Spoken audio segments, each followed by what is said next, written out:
4.2, which is defining the difference between strong and weak acids and bases.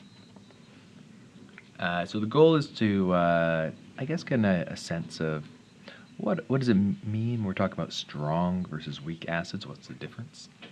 And same for bases. We're going to talk about the difference between strong and weak bases.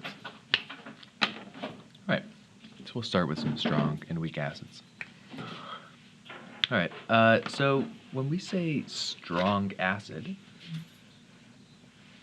what we're referring to is an acid that will 100% ionize or dissociate in a solution.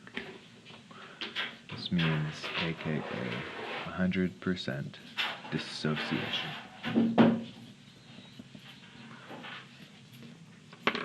So that means if you put a, say, an acid like hydrochloric acid in water, well, okay, we know that it's going to donate a proton because it's an acid. And acids by nature donate protons to things. So it's going to lose a proton, and as a result, become chloride, and we're going to make these hydronium ions, and these guys are the key to what makes things acidic or non-acidic. Let's focus here. All right. That means the hydronium ions are the key for acid. Now, what is important here is that every single one of our HCl's is going to donate a proton to some water that's surrounding it. And you'll notice in our reaction, we've been seeing a lot of equilibrium reactions lately, but we have a unidirectional arrow here. This does not progress backwards at all. All these guys give away with protons to water, and hydronium ions do not tend to donate a proton back to chloride. That is a pretty rare situation, pardon me.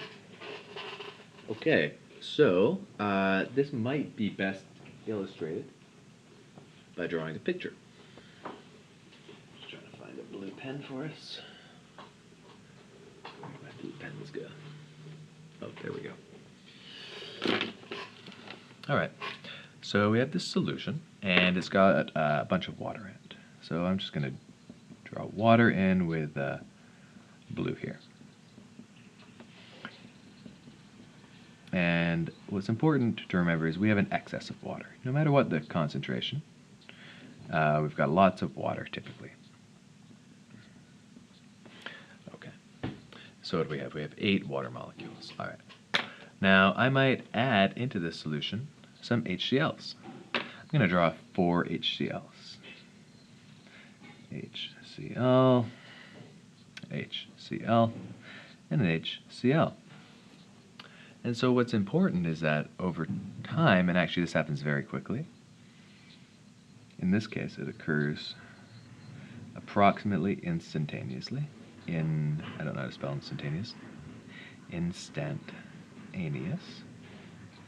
So what happens is these protons get donated to nearby water molecules.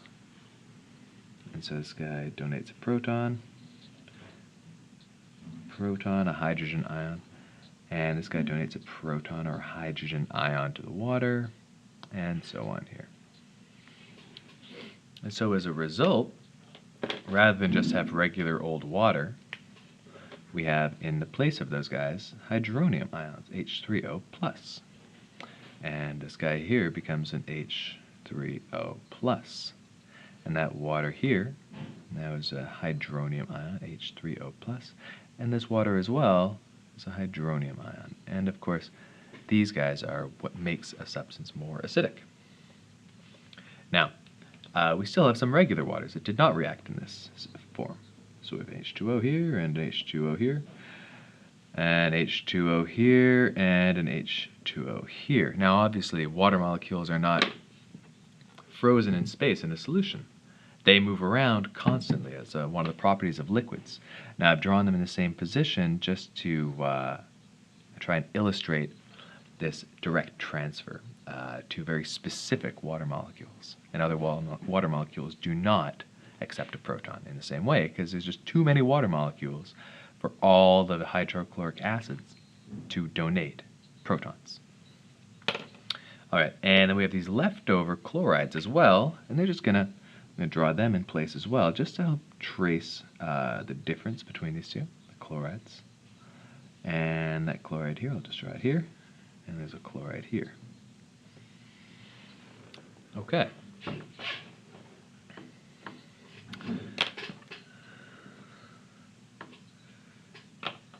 So, the takeaway here is that in an HCl solution, every single HCl donates a proton to a water. So what's the concentration of our HCl in a 1 molar HCl solution? Well, that's almost like defined in the question. The solution is 1 molar. That's what the 1 molar refers to. It means we have 1 mole of hydrochloric acid for every liter. And then the question is, well, what's the hydronium concentration in, say, some molar solution of HCl? And the key here is that if you think about HCl, which could be a gas, could be a solid, plus water molecules, and the hydrogen will be donated to the water molecule, leaving a chloride ion and a hydronium ion. Okay, and this question really asks, okay, and if our solution, if we start with 0.20 moles of this stuff for every liter, how many moles of this stuff will we have per liter? And, oh gosh, I'm so used to drawing equilibrium arrows that I forgot to represent this unidirectional arrow, which is very key to the understanding of this question, which is to say every single one of these donates a proton and creates a hydronium ion. So for if there's 2 moles for every liter of hydrochloric acid, there's going to be 2 moles per liter of H3O plus now. This is 0.20 molar HCl3O plus concentration. I should say this is 1 molar HCl concentration. Good. And so what's key is that in a strong acid, the concentration of our hydronium is the same as the concentration of acid. So that's a key idea. And so we can apply this principle to this very question. What's the concentration of hydronium ions? Well, it's got to be the same as the concentration of our nitric acid. Now, of course, this occurs for strong acids. Now, we presented you with some strong acids, some HCl's, and some HNO3s, some nitric acids. And if we're not sure, we can look in our data booklet on our relative strengths of Bronsted-Lowry acids and bases table. And listed here are our 6 strong acids. Our perchloric acid, hydroiodic acid, hydrobromic acid, hydrochloric acid, nitric, and sulfuric acids. All of these donate 100% of their protons to nearby waters. Now, our hydronium ions have just been abbreviated to be protons in this case, but you can sort of imagine that to be donating to a water molecule, not just floating around like some Arrhenius acid. Okay. So we've got this nitric acid, and we have 0.60 moles per every liter, which means that all of these are going to be donated to waters to create hydronium ions. That means the concentration of hydronium ions is going to be 0.60 molar as well. Pretty straightforward there. All right, so let's take a look at how weak bases are different. Okay, so weak bases can be found again on this sheet, and they're all of these, did I say weak bases? Weak acids. Weak acids can be found on the left below sulfuric acid. All the rest of these, they still donate waters, but they live in equilibrium. It's not a 100% proceeds sort of situation.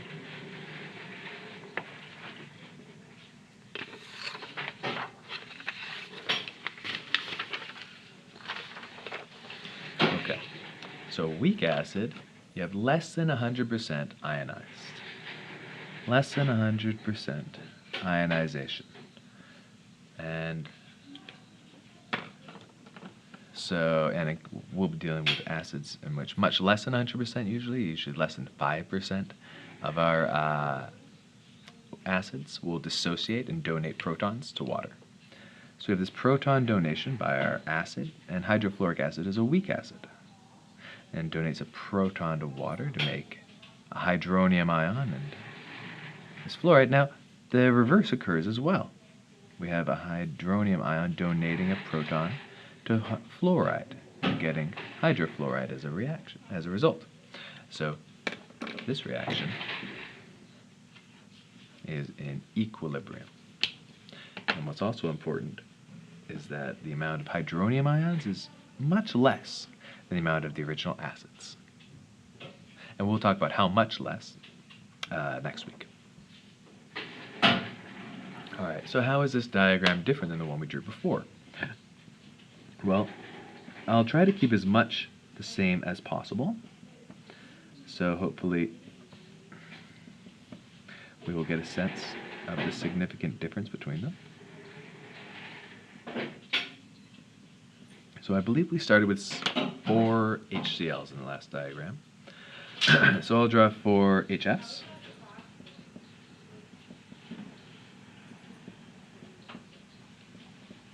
Hydrofluoric acids.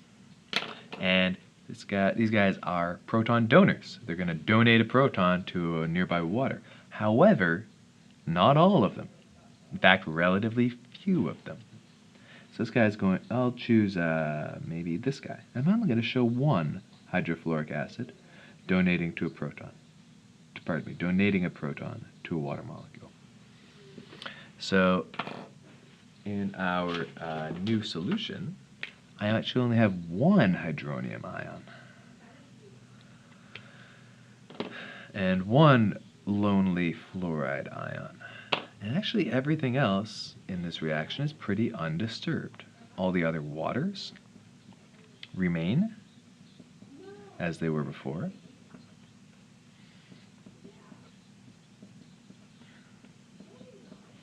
And then I have these hydrofluoric acids, and they did not react. They're still in this form. And what's lastly an important detail is that these are in equilibrium. So this guy will donate a proton back to form water, and at the same rate, the hydrofluoride will donate a proton to a different water, create a new hydronium ion. And so these guys go back and forth, but there's a much smaller ratio of hydronium ions to water molecules than there was in the last case. Because if you look in the last case, which is HCl, you notice that every single HCl donated a proton to a water molecule, and as a result we had 1, 2, 3, 4 different hydronium ions. Now, the difference between that example and this one is a little exaggerated. Typically, like a hydrofluoric acid is actually much less than, say, a quarter as reactive. It's less than 5%. In fact, if I look here, hydrofluoric acid. Wait, where is hydrofluoric acid? Oh, it's way down here. So we have some Ka, 10 to the negative 4. Okay, so I would expect something on the order of 100th, or like 1% of these hydrofluorides would actually donate a proton and create a hydronium ion. But what I'm just trying to illustrate is that there's fewer of the hydrofluorides dissociating. Less than 100% ionize or dissociate. Okay, and so what do we have here? We have this idea that we have weak and strong, which refers to what percent ionization of an acid or base we have. And we have this other principle of concentration. So concentration talks about how many moles of acid are dissolved in a liter. That's concentration. All right. Now, and they're different. So we're asked here to describe the concentration and the strength. Sorry, concentration of the solution and the strength of the acids here. All right, so we've got this 10 molar solution. So this is a concentrated solution of a strong base, because HCl dissociates 100%. It becomes 100% ionized. So that makes it a strong base. Now, you can also have a dilute solution of a strong base, because we're still dealing with HCl, so it's still strong. Now, it's much less dilute, so you would expect it to be much less powerful, but we're still dealing with a strong base, or a strong base, as I spelled it. Strong. Okay. Now, with this solution, we still have 10 moles of hydrofluoride per liter, so it's still a concentrated solution. However, it's a solution of hydrofluoride. Hydrofluoride is a weak base. And next, we have this dilute solution of hydrofluoride, which is a weak base. So weak and strong, again, refer to how much we ionize, not the pH or the intensity or the concentration. Concentration tells me how many moles there are in a liter. All right. And we have this note that the first 6 acids on our chart are what we call strong acids. And that, of course, refers to these 6 acids. All right. And we left off on talking about strong and weak bases. Now, the words strong and weak mean the same thing here. Strong base ionizes or dissociates 100%. And so we got a situation here with sodium hydroxide. That's your prototypical strong base. And all of it dissociates into sodium and hydroxide ions. And hydroxides, these are our base ions. They make something basic or alkaline. All right, so we tried to visualize this. Again, we're going to keep as much the same as we can. So I think we had 8 water molecules in the last examples. 2, 4, so we'll draw one more. And about 4 sodium hydroxides. So we'll draw those in blue, black. So we've got an NaOH, NaOH, NaOH, and an NaOH. Now, again, just like the hydrochloric acid, this happens approximately instantaneously. This occurs very quickly. That all of the sodium hydroxides dissociate. They separate. And so I'm going to draw my water molecules. H2O. Try and draw them in the same space, just so we can maybe let them sink into the background of our consciousness as we look and see what happens to sodium hydroxide. So we get these hydroxide ions, 4 of them, and they are very alkaline in nature, very basic.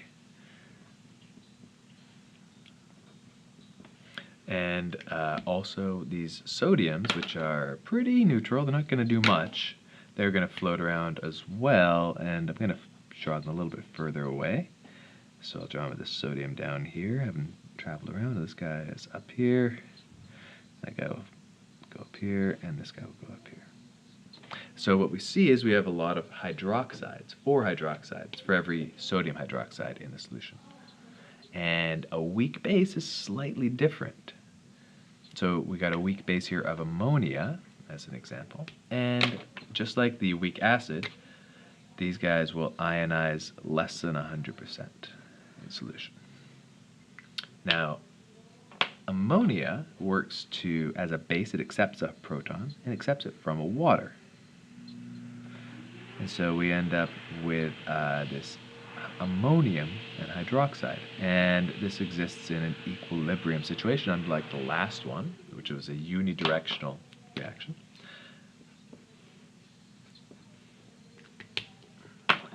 And so the ammonium acts as an acid on this side, donating an acid to this hydroxide, donating a proton to this hydroxide to form a water molecule and ammonia. All right. And so this sort of reaction is going to consist mostly of water and ammonia, and every now and then there'll be one ammonium and a hydroxide to go along with it.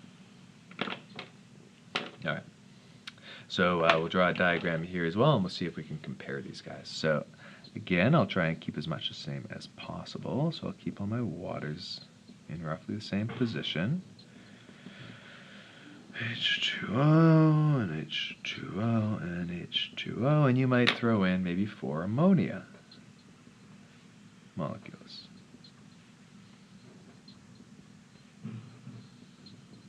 Now, what's different about this reaction is only one of these ammonia maybe is liable to accept a proton. And when I say accept, it's really kind of tearing a proton away from water. And that's a proton exchange. So as a result, our final picture looks pretty similar to our initial picture.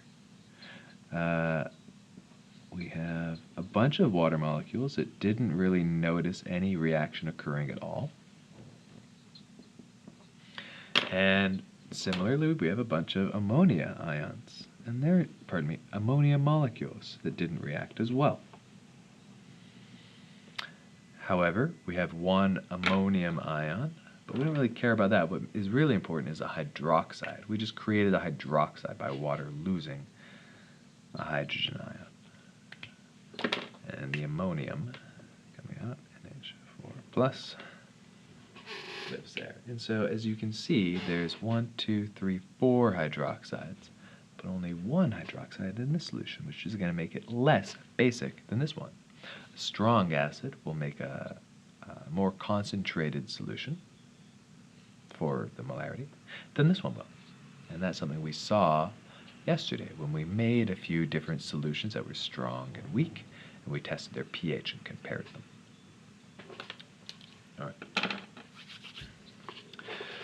All right, I think maybe we'll keep this video going and also go through the notes for 4.4 here. Will we? No, I think we'll stop this, and we'll pick up 4.4 on the next video.